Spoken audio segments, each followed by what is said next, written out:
لیکن ہمیں اپنے پروردگار کی معرفت عطا کرے،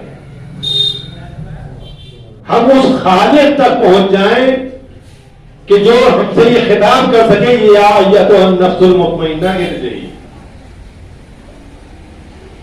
وہ علم جو ہے وہ ہماری روح کی غذا ہے، اور اس کے لیے بہت ضروری نہیں ہے کہ آپ کتابوں کو بھگا لیں، کیونکہ کتابیں ایک معاون اور مددگار کا رول ادا کرتی ہیں، وہ علم نہیں ہے.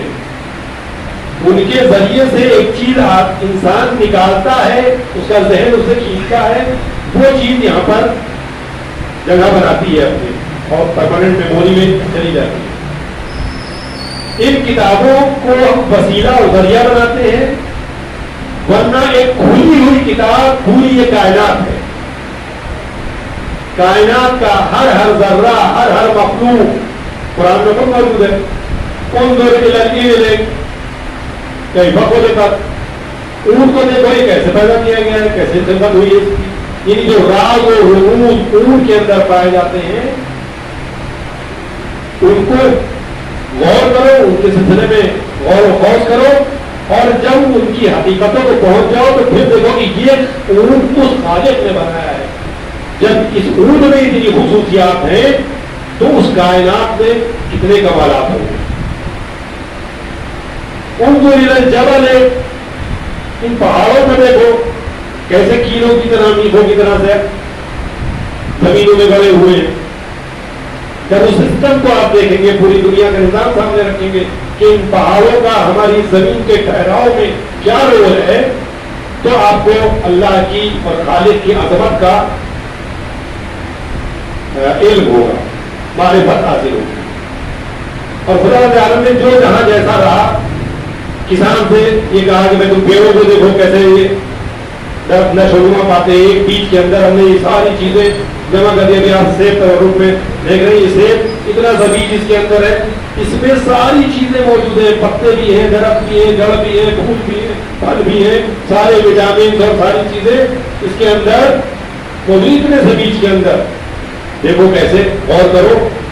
اس غور و خوض کے بعد جب ہم یہ دیکھیں گے کہ وہ خالق اس کو خلق کرنے والا ہے، کتنا عظیم ہے وہ، اور کتنی مخلوقات پوری کائنات میں ہیں جن کا ہم شمار بھی نہیں کر سکتے.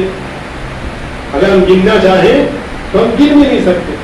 تو پہلی چیز ہے علم، جس کو ہمیں حاصل کرنا چاہیے اور اس کے ذریعے سے ہم خدا کے نزدیک ہو سکیں. اور یہ بھی بتا دوں کہ خدا کے نزدیک ہونا یعنی مادیات کی خدمت کو لینا. جتنا جتنا آپ خدا کے نزدیک ہوتے جائیں گے، ان مادیات کو حاصل کرنے میں آپ کی توانائی اور طاقت کم صرف ہوگی. یہ بہت اہم سسٹم ہے. یہ لوگ یہ سمجھتے نہیں، ہم جو ہمارے عبادی کام ہیں، جو ہمارے مذہبی کام ہیں، جو خدا کی اور آخرت سے متعلق ہیں، ان کو بعد میں کریں گے، پہلے ان کو کریں گے. جتنا آپ ادھر کو بڑھتے چلے جائیں گے اتنا یہ مادیات آپ سے نزدیک ہوتی چلی جائیں گی. اور یہاں تک ہے کہ جتنا آپ خدا سے قریب ہو جائیں گے، اور اگر آپ نے اپنے آپ کو ایسا بنا لیا کہ خدا کی مرضی آپ کے لیے سب سے زیادہ اہم ہے، تو یہ دنیا آپ کے قدموں میں گھومے گی، قدموں میں لپٹی رہے گی، یہ آپ کو چھوڑ کے نہیں جائے گی. ہاں اگر اس کے پیچھے ہم جائیں گے تو یہ اپنے ناز و نخرے دکھائے گی اور آگے بات کی چلی جائے گی. اور اس کی مثال بھی دنیا میں موجود ہے. آپ دیکھیں کہ یہی آیات اعظام، یہی اور ائمہ علیہ السلام کو دیکھیے کہ دنیا کی طرف نہیں گئے. اپنی زندگی میں کئی بار بعض ائمہ نے اپنی ساری دولت اللہ کی راہ میں لٹا دی اور نئے سرے سے زندگی کا آغاز کیا.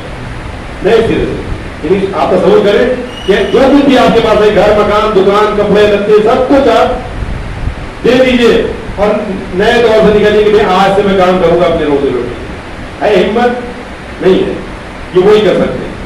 لیکن مرنے کے بعد آپ لوگوں سے اکثر لوگ ماشاءاللہ سے ظاہر اور حاجی ہوں گے، اور یہ مرحومہ بھی جن کے سارے ثواب کی مجلس ہے، کنیز فاطمہ، یہ بھی بہت ہی مومنہ خاتون، بہت ہی خدا شناس خاتون، جنہوں نے تقریباً آدھی سنچری اپنے شوہر کے ساتھ گزاری اور شوہر کو شکایت کا موقع نہیں دیا،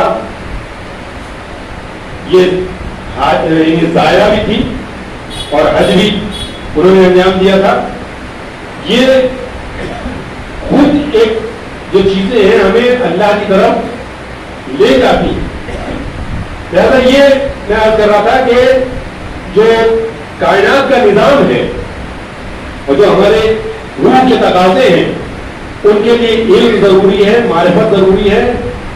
اور دوسری چیز اس میں جو علم و معرفت بات ہے وہ دنیا ہمیں آسان ہو جاتی ہے حاصل کرنے کے لیے. اس کی مثال میں دے رہا تھا کہ آپ لوگوں نے حج انجام دیا ہے، آپ جائیں روزوں پر، آپ نے زیارتیں کی ہیں، آپ روزوں پر جا کے دیکھتے ہیں کہ کون سے ملک کی کون سی کرنسی ہے جو قبروں کو نہیں چھو رہی، انہیں لپٹی ہوئی ہے. قبریں ڈھک جاتی ہیں اس پیسے میں. کس کے لیے؟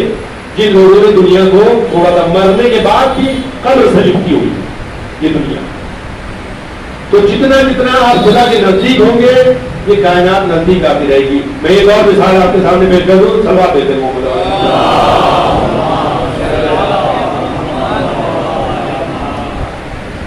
امام جعفر صادق علیہ السلام کے پاس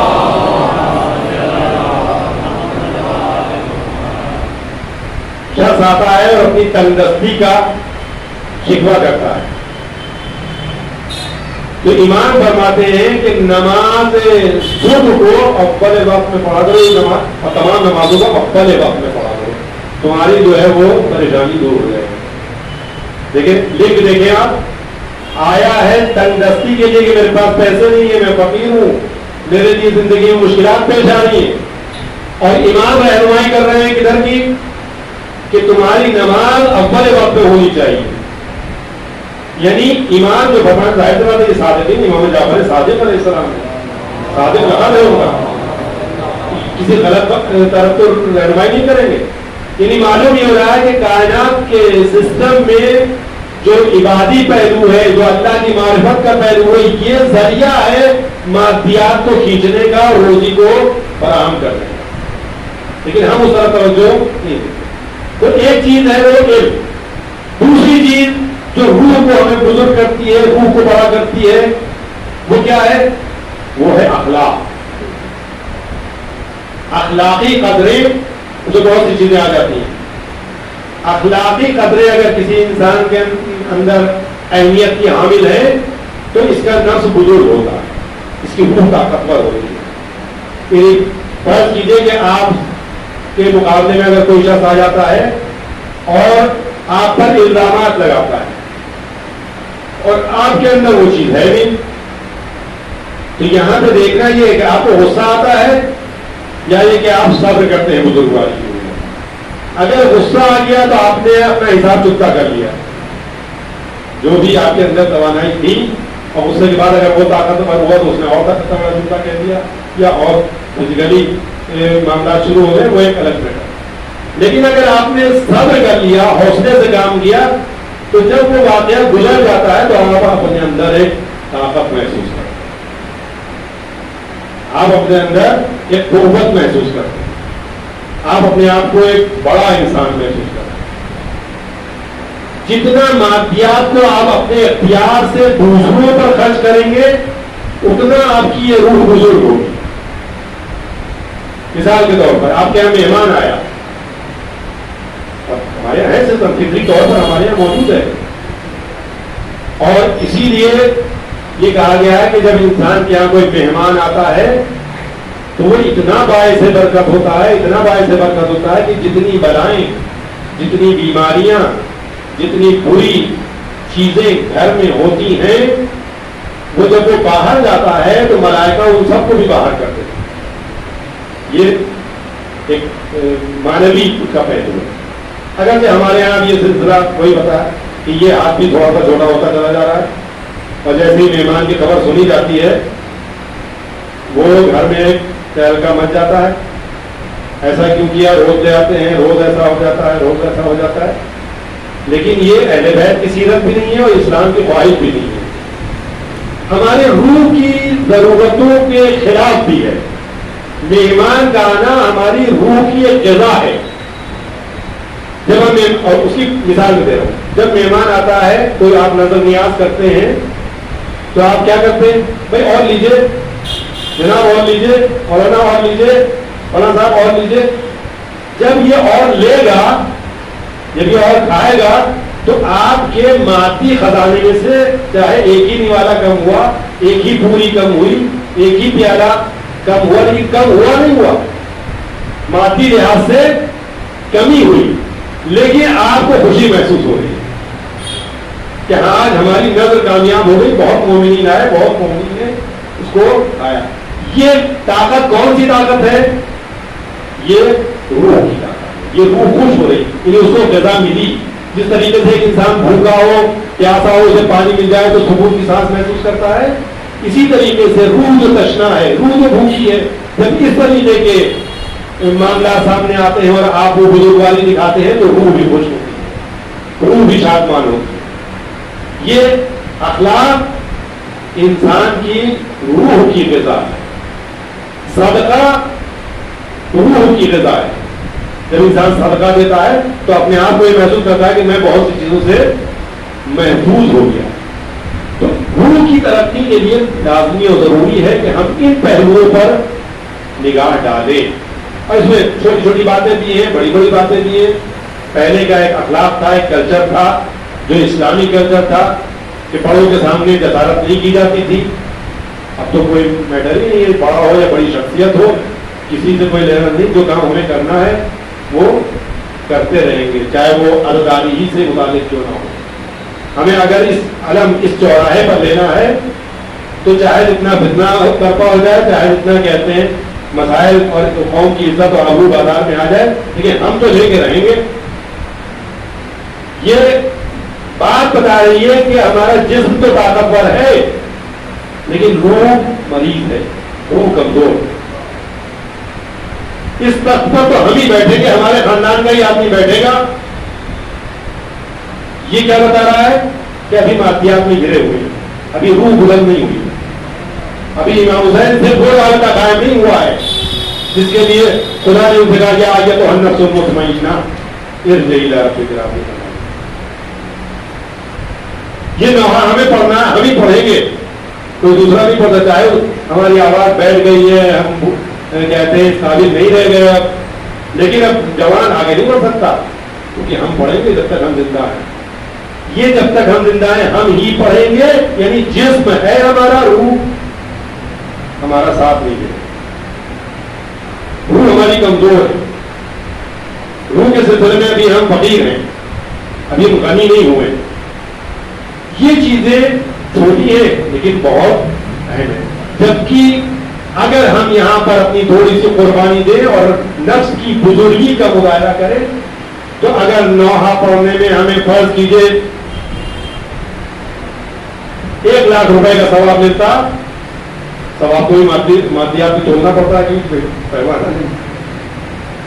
اگر ہم وہاں پر قربانی دیں تو ہمیں 10 لاکھ کا ثواب ملے، کیونکہ وہاں پر آپ نے عزاداری کی حرمت کو باقی رکھا، آپ نے دوسرے شخص کو آگے بڑھانے کی کوشش کی، اس کا ثواب ملے گا. آپ نے قوم کی عزت کا خیال رکھا، آپ نے نئے آنے والے بچوں کے اخلاق کو باقی رکھنے کا حوصلہ کیا کہ یہاں پر ایسا نمونہ پیش کرنا چاہیے، ایسی برخورد کرنی چاہیے.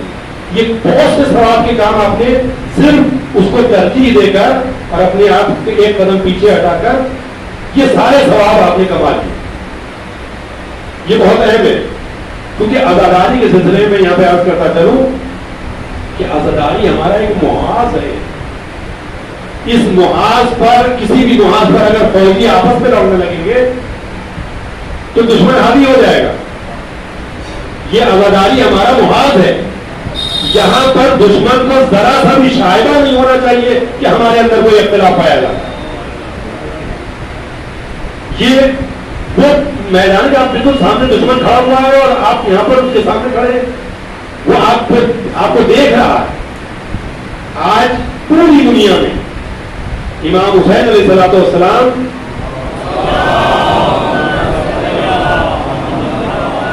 کربلا میں یزید سے بس سفر پیکار ہوئے اور انہوں نے جو نہضت اور جو تحریک چلائی، آج تک جو ظالم طاقتیں ہیں وہ پریشان ہیں اس سے، اور ان کو پریشانی کا سبب جو ہے وہ آپ کے یہی علم ہے، یہی تابوت ہے، یہی زری ہے، یہی تبرکات ہے، یہی سینے پہ جو آپ ہاتھ مارتے ہیں یہ آپ کے سینے پہ نہیں پڑتا ہے، یہ سب کے سب ہاتھ ایک جگہ جمع ہو کے دشمن کے تماچا لگتا ہے، اس سے لرزتا ہے۔ آج پوری دنیا میں تحقیقات جو ہو رہی ہیں کہ یہ قوم اتنی کم تعداد میں ہونے کے باوجود پوری دنیا میں نمایاں کیوں ہے، تو وہاں پہ صرف 3 چیزیں ان کو نظر آتی ہیں، اور ان 3 چیزوں کے لیے انہوں نے برابر کوشش کی ہے۔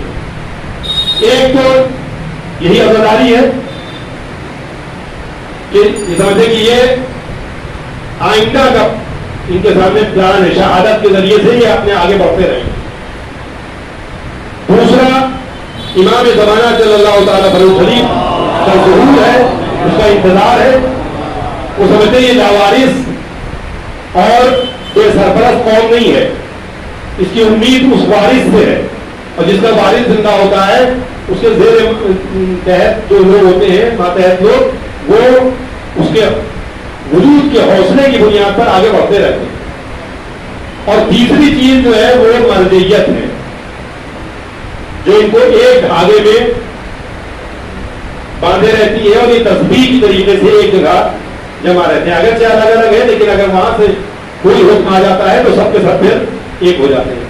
تینوں کے لیے یہ کوشش کر رہے ہیں۔ علمی لحاظ سے بہت سے ذاکرین کو، بہت سے علماء کو امریکہ اور لندن ان کی ٹریننگ کر رہے ہیں۔ ہمیں ہوشیار رہنا چاہیے، ہمیں بیدار رہنا چاہیے۔ میں نے عرض کیا کہ یہ محاذ ہے، اس میں اگر کوئی جاسوس گھساتا ہے، اگر کوئی غلط انسان گھساتا ہے تو اس کی تلاش کرنی چاہیے۔ بہت سی ذمہ داری ہے یہ، آپ کی بھی ذمہ داری ہے کہ جو غلط چیزیں آ رہی ہیں ان کو، اور جو غلط نظریات آ رہے ہیں ان کو آپ دیکھیں ہوشیاری کے ساتھ، بیداری کے ساتھ۔ مثال کے طور پر میں آپ کو بتا رہا ہوں کہ آج کل ہو کیا رہا ہے۔ مطلب ایک ذاکر ممبر پہ پڑھ رہا ہے، کیونکہ کل امام زید سجاد کی شہادت کی تعلیم بھی تھی، تو ان کے حوالے سے بھی کہتے ہیں کچھ چیزیں آپ کے سامنے عرض کرنا چاہوں گا اگر وقت نے اجازت دی۔ امام سجاد علیہ السلام کے سلسلے میں وہ یہ پڑھ رہا ہے ان کے فضائل بیان کرتے ہوئے۔ سوچئے کہاں امام اور کہاں یہ والے فضائل۔ وہ کہہ رہا ہے کہ حضرت آدم علیہ السلام سے لے کر امام مہدی تک اجل اللہ تعالیٰ عنہ شریف، سب نے اس کو سجدہ کیا جو ساجدین کہلائے۔ غور کیجیے گا، حضرت آدم علیہ السلام سے لے کر آخری امام تک سب نے اس کو سجدہ کیا تو ساجدین کہلائے، اور زین العابدین نے زینب کو سجدہ کیا تو سید الساجدین کہلائے۔ پتہ ہی کتنے بڑے فضائل ہو گئے۔ پھر کہتا ہے کہ سید سجاد نے کربلا کے واقعے کے بعد کبھی کعبے کی طرف سجدہ نہیں کیا، ہمیشہ جناب زینب کی طرف سجدہ کرتا۔ یہ عقائد پیش کیا جا رہا امت کو۔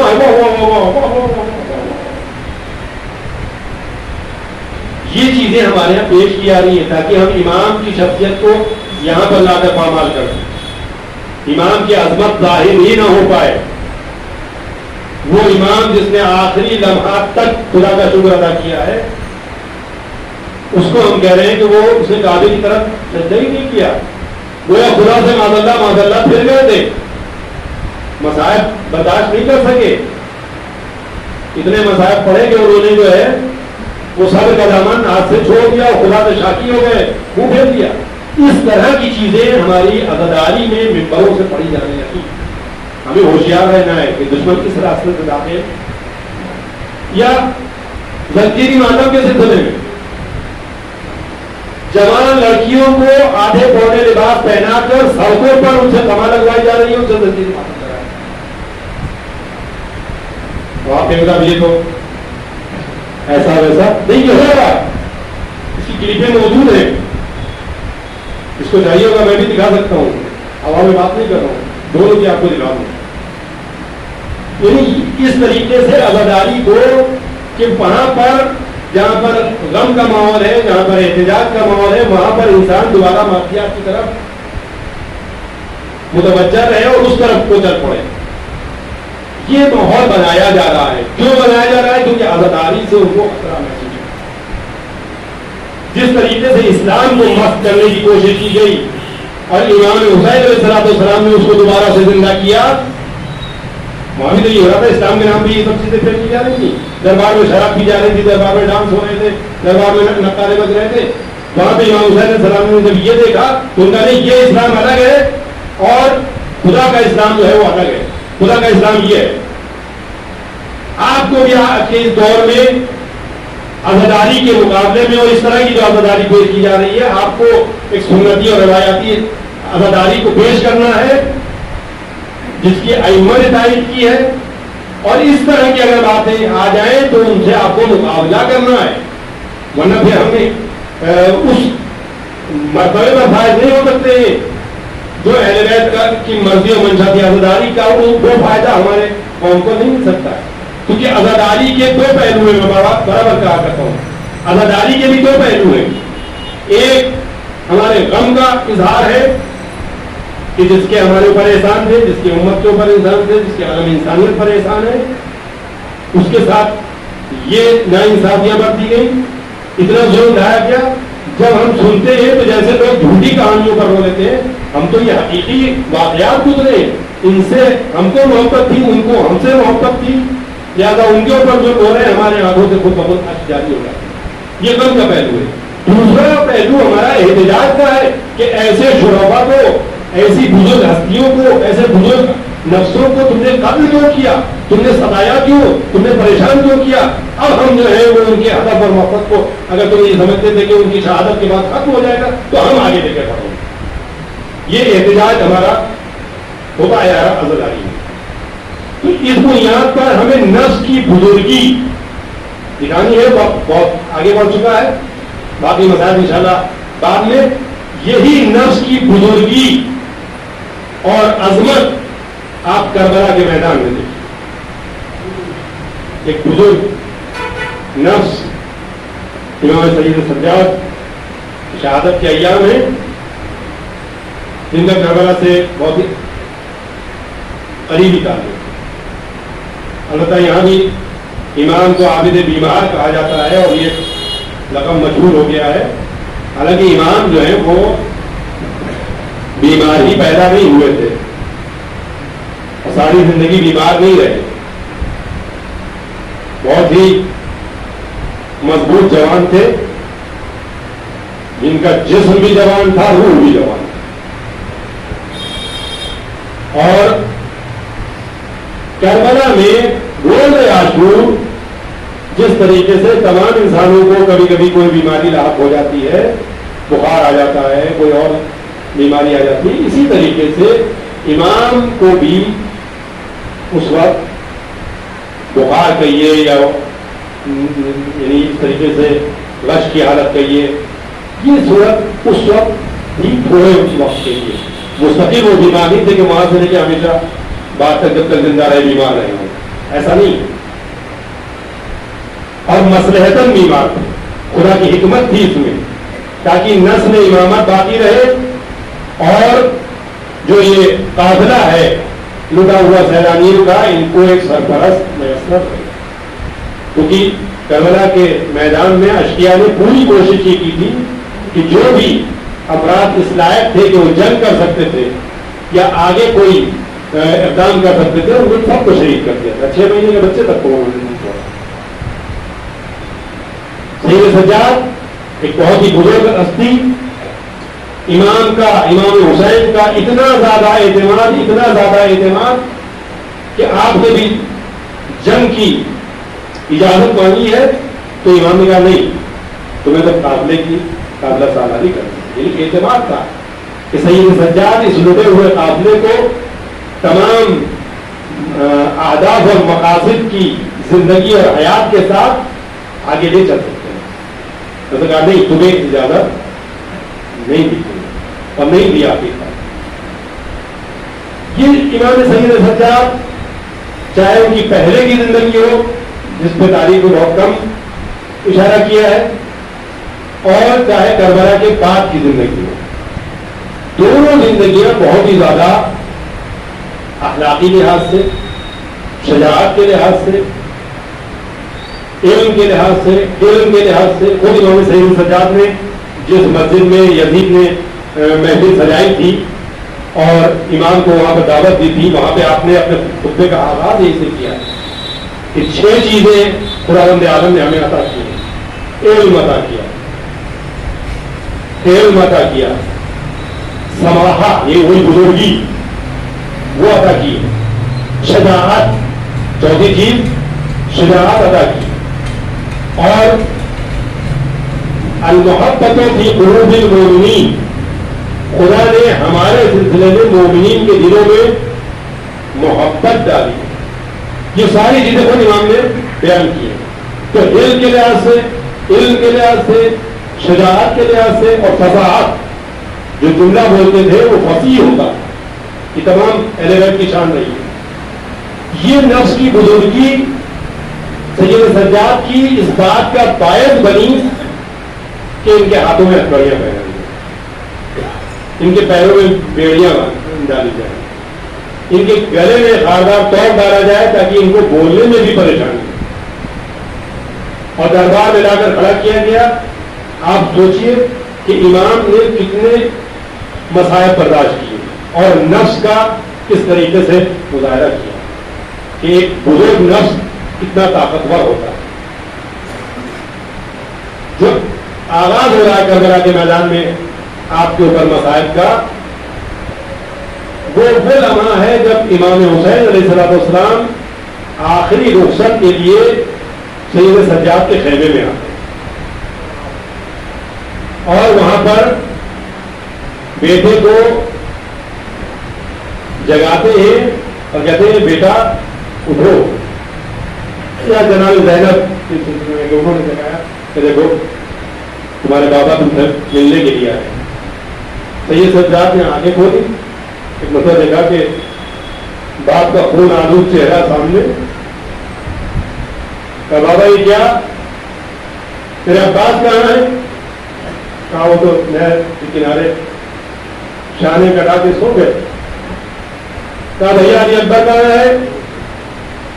امام نے جواب دیا اور یہ محسوس کیا کہ اب یہ سید سجاد غصے سے بیدار ہوئے ہیں, ایک ایک کے بارے میں پوچھیں گے اور کچھ قربانیاں ایسی ہیں کہ جن کے بارے میں بتایا نہیں جاتا. تو امام حسین علیہ السلام بس ایک جملہ کرتے ہیں, وہی فصاحت کا مظاہرہ کرتے ہیں اور یہ فرماتے ہیں کہ اے بیٹا بس یہ سمجھ لو کہ اب مردوں میں میرے اور تمہارے سوا کوئی باقی نہیں ہے. یہاں سے جناب سید سجاد کا کربلا سے جو زندگی چھوڑی ہے اس کا آغاز ہوتا ہے, اور اس کے بعد میں ایمان چلے جاتے ہیں. سید سجاد پر پھر اشتاری ہو جاتا ہے اور پھر اس وقت پھر آنکھ کھلتی ہے جب جناب زینب سلام اللہ علیہ گھبرائی ہوئی پریشان حالت آواز دیتی ہے بیٹا سید سجاد میرا بس سے آنکھیں کھولو اور یہ بتاؤ کہ ہم جلتے ہوئے خیموں میں جل کر مر گئے یا گھر سے باہر نکلے. تو سجاد آگے کھولتے کا مجھے پر کیا ہوا, جناب زینب بس ان کے کہنے سے پردہ ہٹا دیتی ہے. سید سجاد دیکھتے ہیں کہ نو کے نیزا ہے اور بابا کا سر ہے. امام فرماتے ہیں میرا آسا لائیے, میری تلوار لائیے. لیکن جناب زینب کہتی ہے کہ اب اس کا وقت نہیں ہے, یہ وقت گزر چکا ہے, اب بس یہ بتاؤ کہ ہم ان خیموں میں جل کر مر جائیں یا باہر نکلے. سید سجاد نے فرمایا اپنی جان کو ہلاکت میں ڈالنا مناسب نہیں ہے, گھر سے باہر نکلیے. ساری بیویاں گھر سے نکلتی ہے باہر. امام سجاد کی یہ بزرگ روح ہے کہ جب یہ منظر دیکھنے کے لیے آمادہ ہے فوراً آگے بڑھتے ہیں کبھی جناب زینب کی چادر بھیجتے ہوئے، کبھی ام کلثوم کی چادر بھیجتے ہوئے، کبھی دوسری شہزادیوں کو چھینتے کی چادر چھینتے تعزیانے لگائے جاتے ہیں۔ سید سجاد نے یہ بھی دیکھا کہ چھوٹی سی بہن سکینہ جا رہی ہے، اس کے دامن میں آگ لگی ہوئی ہے، ایک شخص آتا ہے، سکینہ یہ سمجھتی ہے کہ شاید میری مدد کر سکے گا، اس سے کہتی ہے کہ یہ بتا دے میرے بابا کدھر ہے۔ وہ شخص بجائے اس کے کہ کوئی دلاسا دیتا، کوئی ہندو کا ظلم کرتا، کوئی یتیمی کے سر پر شفقت کا ہاتھ پھیرتا، ایک مرتبہ رخسار پر تماچے مارتا ہے اور کانوں سے گوشوارے چھین لیتا ہے۔ بچی سہن گئی، کئی بار یہی سوچا ہوگا کیا تعزیت پیش کرنے کا یہی دستور ہے اسلام میں؟ کیا اسی طریقے سے لوگ پرسا دیتے ہیں؟ اور سید سجاد یہ سب مشاہدہ کر رہے ہیں۔ ایک مرتبہ 11ویں محرم آئی، آپ کو مدینوں میں لگا کر بیویوں کو کجاوا اونٹوں پر سوار کیا گیا، بے پردہ بیویاں، بے پردہ سیدانیاں، اور اس کے بعد میں ستمبری بھی یہ کہ ان اونٹوں کی مہار سید سجاد کے ہاتھ میں دی گئی اور کہا اس قافلے کو لے کر آگے بڑھو۔ پیروں میں بھاری ڈیڑیاں ہیں، پیر اٹھایا نہیں جاتا، گلے میں خاردار توق ہے کہ ذرا سا بھی ہلتے ہیں تو اس میں سے وہ کانٹے چبھنے لگتے ہیں، ہاتھ ہتھیلیوں سے جکڑے ہوئے ہیں، لیکن سید سجاد ہے بزرگ نفس مطمئنہ کا مظاہرہ کرتے جا رہے ہیں، آگے بڑھتے جا رہے ہیں، یہاں تک کہ کوفے کا شہر آ گیا۔ آپ کو کوفے کے باہر ہی روکا گیا، رات کا وقت تھا، وہاں پر تمام اشیاء کے لیے خیمے نصب کیے گئے، لیکن اہل بیت کو یوں ہی میدان میں بغیر کسی سائے کے رکھا گیا۔ سید سجاد کبھی اپنے آپ کو دیکھتے ہیں، کبھی بیویوں کے معصوم اور گھبرائے ہوئے چہروں کو دیکھتے ہیں، کبھی جو چھوٹے چھوٹے بچے تھے ان کے معصوم چہروں پر جو خون کے رکھتے تھے اور جو تماشے کھا کر ان کے رخسار سرخ ہو گئے تھے ان کا مشاہدہ کرتے ہیں۔ لیکن خدا کا یہ بندہ، خدا کا یہ عظیم بندہ، خدا کا یہ عظیم روح کا مالک انسان اپنے حلم کے ذریعے سے، اپنی بزرگواری کے ذریعے سے، اپنی شجاعت کے ذریعے سے ان سب کو برداشت کرتا رہتا ہے۔ اس کوفے میں جا رہے ہیں جہاں پہ مولا کائنات کی ایک زمانے میں حکومت رہی ہے، وہاں پر شہزادوں کے عنوان سے یہ جانے جاتے تھے، امام حسین و جناب زینب وہاں پر شہزادی اور شہزادوں کے عنوان سے پہچانے جاتے تھے۔ اس شہر میں لے جائے جا رہے ہیں اور یزید نے خاص اہتمام یہ کیا تھا کہ جہاں جہاں سے یہ اہل بیت کا قافلہ گزرتا تھا ان بازاروں کو، ان راستوں کو سجایا جاتا تھا، وہاں پہ آگے آگے ایک منادی ندا دیتا تھا کہ دیکھو یہ خارجی ہے، انہوں نے خلیفہ وقت کے خلاف قیام کیا ہے، ان کا حشر ایسا ہی ہونا چاہیے تھا، ان کے مردوں کو ذبح کر دیا گیا ہے، ان کے سروں کے نیزہ پر بلند ہے۔ اور اس طریقے سے آپ کی تشہیر ہو رہی تھی۔ سید سجاد سر کو جھکائے ہوئے آگے بڑھتے جا رہے تھے، نفس بزرگ تھا، اسی راستے میں کئی لوگوں کی آپ نے ہدایت فرمائی، کوئی پتھر مار رہا تھا، کوئی آپ کو تازیانے مار رہا تھا، کوئی نیزوں کے انی سے آپ کو اذیت دے رہا تھا۔ ایک مرتبہ ایک شخص آگے بڑھا اور اس نے آپ کو اذیت دینی چاہی، اس کے بعد امام کہتے ہیں کہ کیا تو ہمیں پہچانتا ہے؟ کہا کہ ہاں، اعلان یہی ہو رہا ہے کہ تم لوگ خارجی ہو، تم نے خلیفہ وقت کے خلاف قیام کیا ہے۔ کہا تم نے قل لا اسألکم علیہ اجرا الا المودۃ بالقربہ کی آیت سنی ہے؟ کہا ہاں میں حافظ قرآن ہوں، میں نے سنی ہے۔ کہا وہ قربہ جن سے محبت اور مودت کا دعویٰ کیا گیا تھا اور چاہا گیا تھا خداوند عالم کی طرف سے، وہ کون ہے؟ وہ ہم ہی تو ہیں۔ اس کے بعد میں آپ نے جو خون سے متعلق آیت ہے اس کی تلاوت کی اور یہ فرمایا کہ اس میں جو خود کے لیے ایک حصہ معین کیا گیا ہے وہ ہم ہی تو ہیں۔ اسی طریقے سے قرآن کی چند آیتیں جب آپ نے پڑھی اور ان کا مصداق اپنے آپ کو بتایا تو اس شخص نے کہا ہمیں تو یہ بتایا گیا ہے، آپ یہ کہہ رہے ہیں، آپ کے چہرے بولنے سے بھی یہ لگتا ہے کہ ہاں آپ اس کے حقدار ہیں۔ اور وہ وہیں پر دشمنوں سے لڑ جاتا ہے، شہادت پا جاتا ہے۔ اس طریقے کے بہت سے واقعات پیش آئے ہیں امام کے سامنے، لیکن یہ سلسلہ آگے بڑھتا رہا یہاں تک کہ شام پہنچ گیا قافلہ. شام میں بھی یہی طرز اختیار کیا گیا کہ دروازے پر آپ کا قافلہ روک دیا گیا اور یہ اعلان کیا گیا کہ بازاروں کو سجایا جائے. یہ قافلہ رکا, اشتیا کے لیے خیمے نصب کیے گئے. دوپہر کا وقت تھا, تپتی ہوئی دھوپ تھی, امام بھوکے اور پیاسے. امام نے جب یہ دیکھا کہ خیمے نصب ہیں اور ایک طرف تھوڑا سا سایہ پڑ رہا ہے تو نہ معلوم کس طریقے سے اپنے آپ کو کھسکا کے خیمے کی اس طرف لے گئے, پشت پر لے گئے جہاں پر تھوڑا سا سایہ. لیکن تھوڑی دیر بعد ایک شقی نے یہ دیکھا کہ امام سائے میں تھوڑا آرام سے ہے. شمر کے پاس گیا, شمر تازیانہ لے کر آیا, امام سید سجاد پر تازیانہ لگایا اور کہا کہ تم یہاں کھڑے نہیں ہو سکتے. دوبارہ لا کر تپتی ہوئی دھوپ میں کھڑا کر دیا گیا. اس دوران سید سجاد پر کیا گزری ہوگی آپ محسوس کر سکتے ہیں. آپ تصور کیجیے جس کے گھر والے تمام بے برہنہ ہو, اونٹوں پر سوار تھے, ان کو میدان میں چٹیل میدان میں کھڑا کر دیا گیا ہو, ان کے ہاتھوں میں رسم بندھی ہوئی ہو, بھوکے اور پیاسے ہو. ان کو دیکھ کر یہ مجبور امام کیا کرے. الغرض یہ قافلہ بازار سے ہوتا ہوا ایک مسجد میں لے جایا گیا. روایت کہتی ہے کہ جمعے کا دن تھا, نماز کا وقت تھا. وہاں پر تمام لوگوں کو دعوت کی گئی تھی. بہت سے درباری اور سفرا وہاں پر موجود تھے.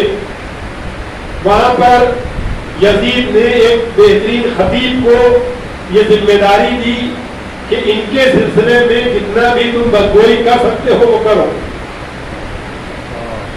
امام اہل حرم کے ساتھ وہاں پر موجود ہیں اور وہ شخص اہل بیت کی شان میں گستاخی کر رہا ہے. امام برداشت کر رہے ہیں اور موقع کی تلاش میں ہے کہ کوئی ایسا موقع ملے کہ جو ہم اس کا جواب دے سکیں. یہاں تک کہ امام نے آواز بلند کی اور کہا کہ یزید مجھے بھی اجازت دے کہ میں کچھ کہہ سکوں. اور اس کے بعد میں امام نے خطاب کیا, اپنے آپ کو پہچانوایا, اپنی کرامت اور بزرگی کو وہاں پر لوگوں کے سامنے پیش کیا. کیونکہ پروپیگنڈا یہ تھا کہ یہ ایسے لوگ ہیں جو دنیا میں فتنہ و فساد پھیلانے والے ہیں اور ان کو خلیفہ وقت نے تہس نہس کر دیا ہے اور اسیر کر لیا ہے. امام نے وہاں پر جو اپنی تقریر کی اور اپنے آپ کو پہچانوایا کہ ہم رسول کے بیٹے ہیں, ہم فاطمہ کے لال ہیں, ہم مینا اور صفا و مروہ کے جانے والے اور ان کے اولاد کے عنوان سے پہچانے جاتے ہیں. اور آخر میں کہا کہ ہم محمد مصطفیٰ صلی اللہ علیہ وسلم کے بیٹے ہیں. تو لوگوں کو یہ احساس ہوا کہ نہیں یہ تو کوئی اور ہے, یہ خانواد رسالت سے تعلق رکھتے ہیں. اور پھر جب لوگ متوجہ ہو گئے اور وہاں پہ ہلچل شروع ہوئی, جو گریہ کرنے والے تھے انہوں نے گریہ کرنا شروع کیا. بعض صحابی تھے, انہوں نے یہ محسوس کیا کہ یہ تو بہت ظلم ہوا, ہمیں غلط بتایا گیا. ایک خلفشار بچنے والا تھا کہ یزید نے کہا, مؤذن کو اشارہ کیا کہ تم آذان کہو. اذان شروع ہوئی اور اس کے بعد میں جیسے جیسے مؤذن اذان کے کلمات جاری کرتا رہا, امام اس کو بلند آواز سے دہراتے رہے. انہوں نے کہا اللہ اکبر, تو آپ نے کہا اللہ اکبر, اور کہا یقیناً خدا جو ہے بزرگ ہے. جب اس نے کہا کہ اشہد ان لا الہ الا اللہ, تو آپ نے کہا بے شک اس کے علاوہ کوئی خدا نہیں ہے. پھر جیسے ہی اس نے کہا کہ اشہد ان محمد رسول اللہ, تو آپ نے ہاتھ سے اس کو اشارہ کیا اور کہا کہ اے مؤذن ذرا سا یہاں پہ رک جا اور مجھے کچھ کہنے دے. اور پھر فرمایا, یزید سے خطاب کیا کہ اے یزید یہ بتا کہ یہ محمد تیرے نانا تھے یا میرے نانا تھے. اگر تو یہ کہتا ہے کہ یہ تیرے نانا تھے تو جھوٹ بولتا, اور اگر تو یہ کہتا ہے اور مانتا ہے کہ ہمارے نانا تھے تو یہ بتا پھر تو نے ان کے اہل بیت کو کیوں کر رکھا, ان کے ہاتھوں میں رسم کیوں مان رکھی ہے, ان کی چادریں کیوں چھین رکھی ہے,